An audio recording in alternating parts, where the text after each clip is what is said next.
Walton proposes a distinction between work worlds, which are very roughly the worlds of representational works or fictions, and game worlds, very roughly the worlds associated with our imaginative engagement with those representations or fictions. So there are work worlds and game worlds. In a recent paper, Grant Tavenor has argued that the distinction between work worlds and game worlds that is so clear in traditional narrative fictions is beginning to smudge with the focus on video games. We dispute this claim. Video games differ from many of the representations with which we are familiar in allowing for player actions to directly determine the nature of relevant work worlds. But video games do not thereby smudge or fuzz the distinction between work worlds and game worlds. We pay careful attention to Walton's distinctions, as well as a bit of ontology and attention to the way in which video game play is similar to performance. Will show that the work world, game world distinction is just as robust in video games as it is for other species of representation. So here's the outline of the paper. I'm going to start by making two ontological distinctions. The first is I'm going to do a little bit more to explain the work world, game world distinction, and then I'm going to talk about the more familiar multiple instance distinction, which is common in philosophy of art. Common, central to our engagement with art forms like music, theater, and literature. In section 2, I'm going to talk a little bit about why Grant thinks that video games smudge the work world, game world distinction. In section 3, what I'll do is talk about a variety of cases in which it's crucial to make a distinction between the work world and the game world in video games. In section 4, I'll give something of a diagnosis, sort of where Grant went wrong. And I'll talk a little bit about the performance analogy, the analogy between playing video games and performing plays. Because I think that helps see why this smudging that Grant alleged doesn't happen. Okay, so that's the plan. We take it as incontrovertible that video games are representations. They're all representations in a fairly ordinary sense of representation, where representation picks out things that stand for or about other things. But most, arguably all, video games also belong to the class picked out by the more technical notion coined by Kendall Walton, for whom representations are those things that have the social function of mandating imaginings in virtue of various principles. It's certainly the case that most video games serve the purpose of mandating that users imagine various things, that they're shooting T-virus-infected zombies, making jump shots, or working one's way up the crime ladder of Liberty City. And as in ordinary fictional narratives, various principles underlie these mandated imaginings. So, for example, if the screen looks a certain way, then one is to imagine that a T-virus-infected zombie has been dispatched with a shot to the head. I had to check with John whether you kill zombies. I don't know if or just dispatch them. He said dispatch was safer than kill. Okay. Waltonian representations, so this is a very technical notion of representation that develops. They might also be called fictions. Walton, for example, treats the two terms as interchangeable, at least for certain purposes. This suggests that at least in one insignificant sense, most, perhaps all, video games belong to the class of fictions. Even Tetris plausibly involves Waltonian representation. It seems to us that one is supposed to imagine manipulating the tetrominoes, and at least if Walton is right about depiction, it plausibly involves mandated imaginings that one is seeing those tetrominoes spin and stack. If this is right, then even Tetris counts as a Waltonian fiction. Of course, not most other video games, much more straightforwardly, belong to the class of fictions. Once we have fictions, with fictions come fictional worlds, those entities composed of, or at least associated with, the fictional truths explicitly and implicitly associated with representations. So, for example, there's the fictional world associated with Hedda Gabler and the fictional world of Hampson's Hunger. What is fictional in hunger, we might say, is what is fictionally true in the world of hunger. For example, it is fictionally true in the world of Sult that the nameless narrator wanders the streets of 19th century Christiania, also known as Oslo. Ditto, as Tavenor himself has argued, for video games. There are, at least loosely speaking, fictional worlds associated with Pac-Man, BIOSHOCK, and Grand Theft Auto 3. Each fictional world is associated with what is fictional in that video game. For example, that 4 ghosts try to catch Pac-Man. Okay, so the notion, so we've got video games as representations, video games as fictions, and the worlds of fictions. Now let's talk about work worlds and game worlds. The notion of fictional worlds is pretty common, although it is tendentious. Some people don't like it. One of Ken's many significant contributions to the study of fictions is to distinguish 2 kinds of fictional worlds, as it were, the work worlds and game worlds. Work worlds are those fictional worlds associated with representational works or fictions, the world of hunger. But in addition to those work worlds, there are what Walton calls game worlds, fictional worlds associating with games in which those representations serve as props. That is, in addition to the world associated with hunger, that is, the work itself, there is also the world associated with my imaginative interaction with hunger. Why distinguish work worlds and game worlds? In short, because there are things that are made fictional by our interaction with representations that are not fictional in or according to those representations. So, for example, it's plausibly, fictionally true that when I see a production of Hedda, that I am seeing Hedda herself. So when I see the play, Hedda Gabler, it's plausibly, fictionally true that I see Hedda herself, and similar fictional truths are generated by other audience members viewing. So my neighbor is also, it's fictionally true that she is seeing Hedda. But it's not true in the world of Hedda Gabler that I or any other audience member are seeing her. Rather, Walton suggests we might say these fictional truths belong to game worlds. They belong to fictional worlds generated by our imaginative interaction with the representation. Similarly, albeit somewhat controversially, Walton argues that in the case of responses to, say, horror fictions, it's typically only fictional that the audience member fears the monsters that inhabit them. But it's not standardly the case that are fictional in the worlds of horror fictions. It's not true in Alien that I am or was scared of the monster. Rather, these fictional truths are associated with particular acts of engagement with those horror fictions. In short, my fear of the monster is part of the game world associated with my watching of Alien, not part of the work world of Alien. Okay, so work worlds and game worlds, Hedda and fearing Alien. Among game worlds themselves, we may distinguish between authorized and non-authorized worlds. I could, after all, play a game with imagined that all the characters in it were puppets. But the function of Alien is not to be used in such a way. If I played it that way, it would then be true in the fiction of my game that all the aliens were puppets. It was loosely based on a Buffy episode, or Angel comic book. Game odd things are unauthorized, whereas those game worlds that accord with the function of the representation are authorized. Okay, so we now have work worlds, game worlds, and authorized and unauthorized game worlds.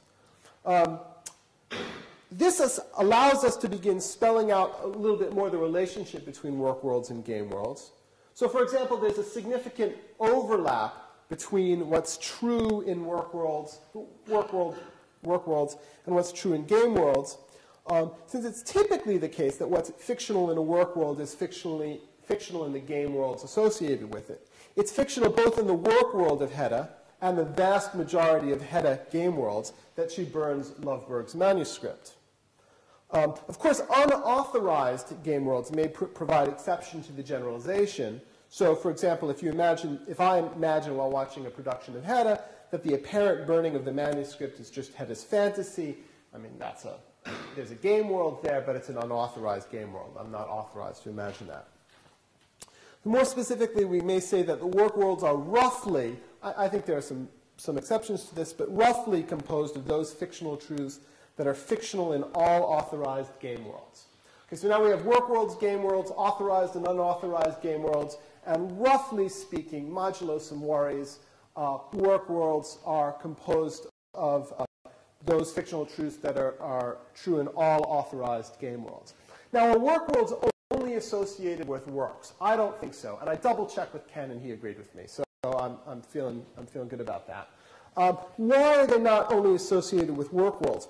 Well, consider theatrical performances or productions of pre-existing plays. The fictional truths associated with such theatrical productions may differ from production to production, actually from performance to performance, but think about productions. So, for example, there have been many productions of Hedda over the last century and a half or so, and we've had in those various productions of Hedda, some character Heddas in the play have been neurasthenic, some have been melodramatic, some have been socially superior. I take it for each of those various productions of Hedda, there are different fictional truths associated with each production. In one, she's socially superior. In one, she's just melodramatic. That suggests then, since work worlds are roughly speaking, are basically individuated by what's fictionally true in them, that there are distinct work worlds for the distinct productions of Hedda. And I think also for the distinct performances of Hedda too. So work worlds are not associated only with works, they're associated with productions and performances too. Okay. Much simpler distinction. We're going to ignore MPORGs and focus on single-player and more traditional multiplayer video games. Such video games, we claim, are like musical works, plays, and novels in being multiples which admit of instances. This distinguishes them from paintings and persons, which are just instances. Just as we distinguish Hedda Gabler, the play, from individual performances, that is to say, instances of Hedda Gabler, so too it is crucial to distinguish Grand Theft Auto 3 from individual instances, playings, I'm going to use the term playings, of Grand Theft Auto 3. We make these distinctions in the Hedda case because the play, Hedda, the multiple, has different properties than the instances, the individual playings of Hedda. So, for example, performance of Hedda is a datable event that has a determinate duration, but the play itself does not seem to be a datable event nor to have a determinate duration, thereby encouraging us to distinguish the instances from the play itself. Similarly, it seems that Hedda, the play, could exist even if no performances of it did exist. Right? So the play doesn't depend in that way on its performances, but that's not true of the performances. Right? If no performance existed, no performance would exist. Similar things are true of the video games. Grand Theft Auto 3, the game, and Grand Theft Auto 3, its instances, the individual playings, have different modal and non-modal properties. They're distinct things. Note that we're not referring to particular copies of video games encoded on CD-ROM, Blu-ray discs, etc., which are roughly analogous to copies of the script of Hedda, although those are also instances of multiples, too. The former, the copies on the CD-ROM, are instances of encoding of the game, but not instances of the game itself, if you believe Stephen Davies. The latter instances are instances of exemplars or models. Okay, so 5 minutes, laying out all that stuff. Why does Grant think the work world, game world? It did start a little late. Okay. Okay, good. Why does Grant think the work world, game world distinction blurs in the case of video games? Roughly speaking, in the case of ordinary works of art, ordinary representations, audience members have little effect on the content of the work world. The painting fixes the work world. The painting, the novel, fixes the work world. The thing about video games that Grant points to, and I think he's right about this, is that players contribute to the truth of they construct the work world. So Grant says things like, players contribute to the truths of the work world of video games. Characters make many new things fictionally true of that fictional world, of the work world. And because of this, the game world of the video game interposes on the work world. So the thought is, again, in ordinary cases, there's a clear distinction between the game world and the work world. I can self-referential truths, things about me that I'm afraid of the slime, as it were, are true in the game world, but they're not true in the work world. I can't affect what's true in the work world, in an ordinary horror fiction, in a comic book, in a television show. But in the case of video games, I get to do things which determine what's literally true in the work world, not just the game world. And because of that, Grant suggests, we have reason to think that the game world, work world distinction is somehow blurred, or that the game world is interposing on the work world. Okay, so here are some cases where you get a work world distinction in video games. If I'm playing a game in which there's a mismatch between what I see and what the avatar sees, so if I see the back of my avatar's head during gameplay, then at least if Walton is right about depiction, it's fictionally true in the game world that I'm seeing my avatar. But there's no character in the world of the game that's seeing the back of the avatar's head. Hence, there's a work world game world asymmetry there.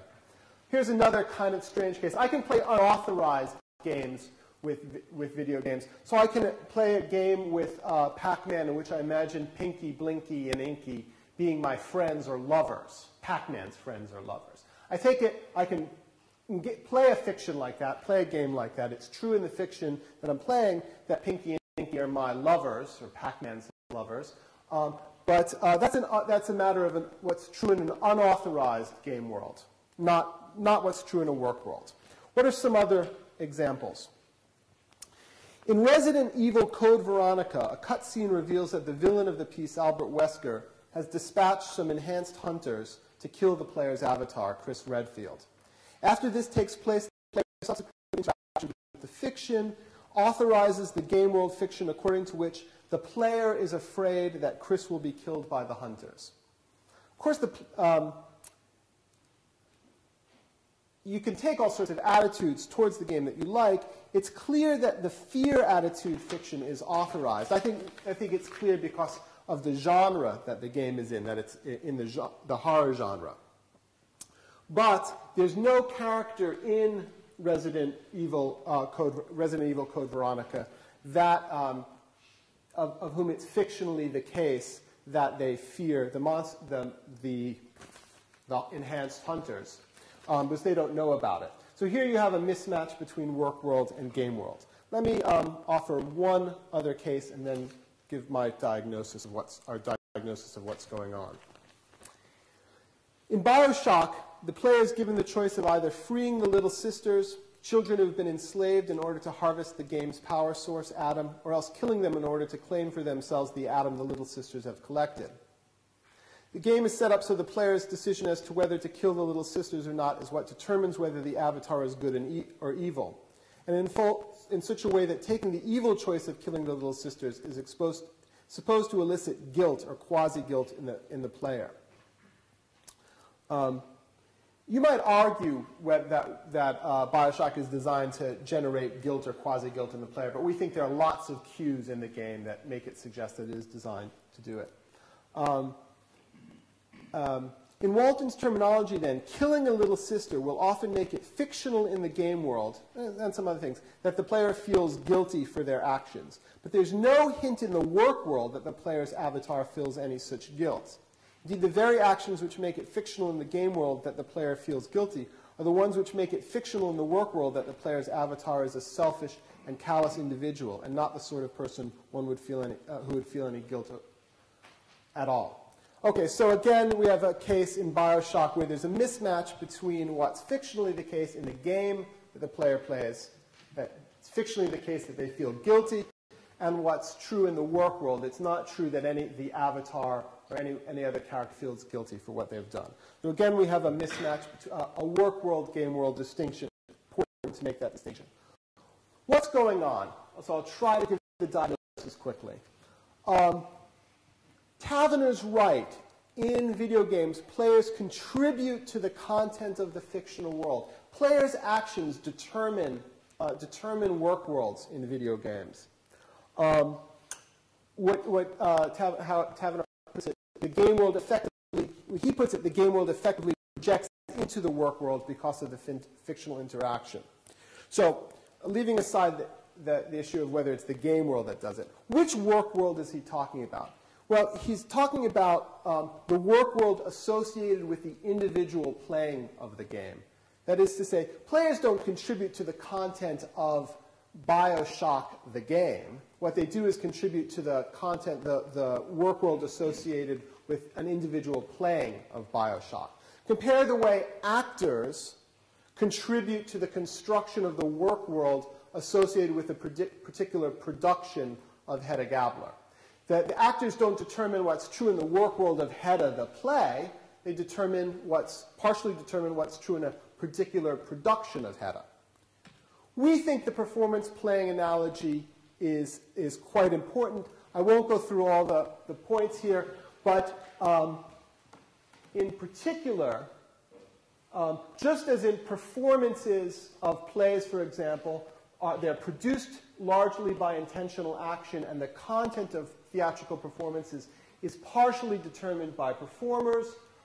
So too, playings are largely determined by intentional action, players' gameplay, and the content of a playing, the content of the work world associated with the playing, is partially determined by players.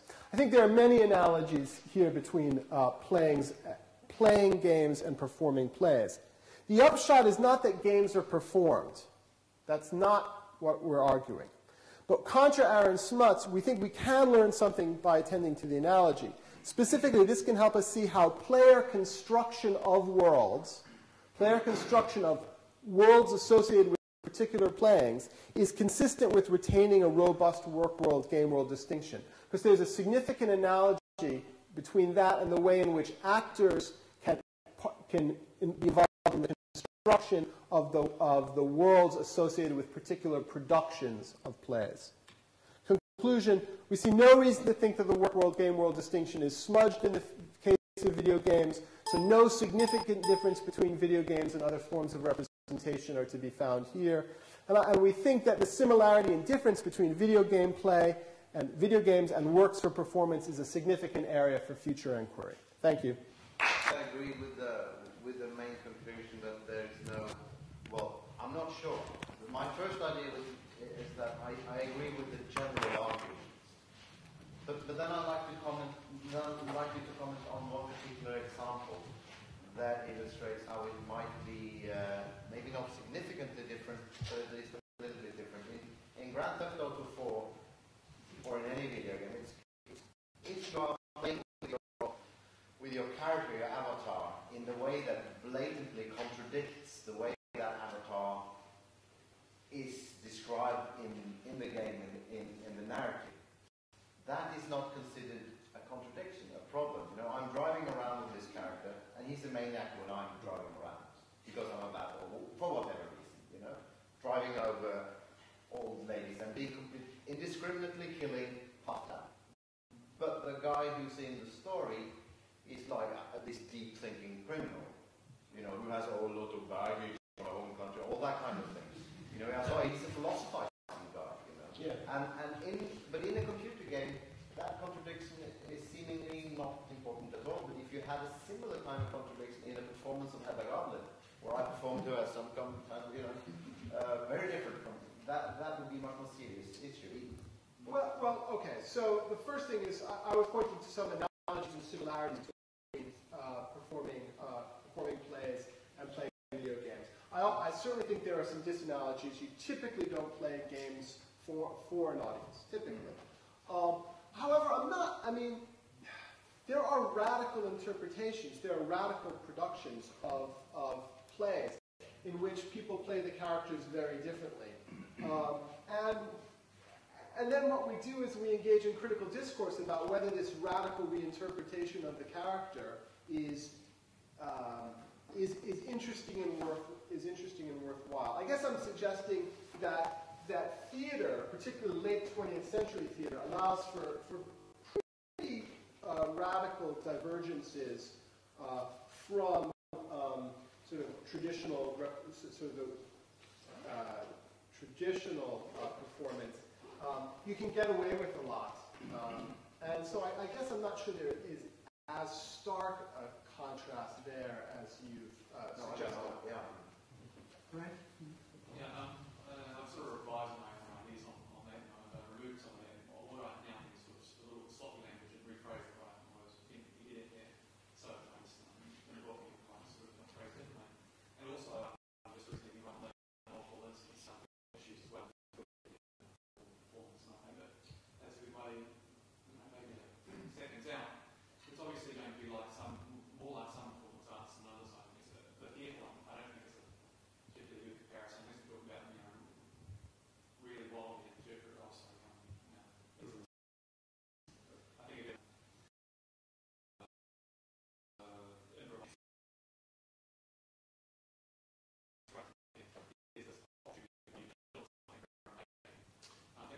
Okay.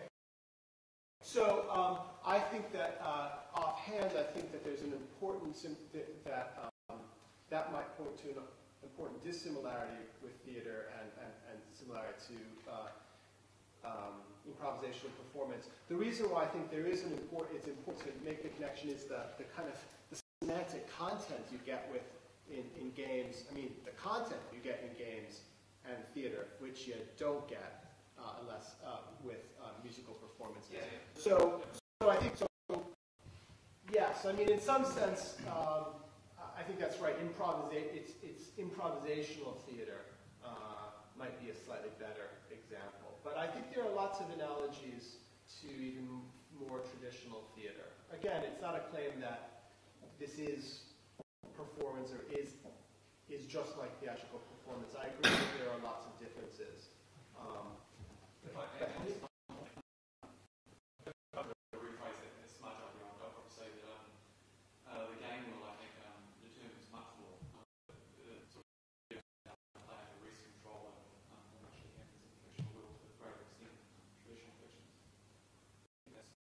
Okay, well, we'll talk about whether that's a clear way of putting it. I'm not quite sure. I need to think about that further.